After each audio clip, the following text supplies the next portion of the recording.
Hola a todos y bienvenidos a un nuevo video. El día de hoy veremos cómo retirar dinero de Kalshi. Kalshi es una plataforma de mercados de predicción regulada en Estados Unidos donde puedes operar contratos sobre eventos futuros. Para retirar tu saldo sigue estos pasos.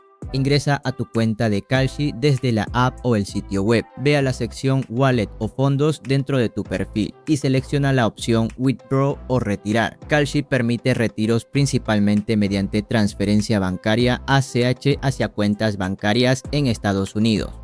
Selecciona la cuenta bancaria que tienes vinculada o agrega una nueva si aún no lo has hecho, ingresando los datos de enrutamiento y número de cuenta. Ingresa el monto que deseas retirar, verifica que cumpla con el mínimo establecido y confirma la solicitud.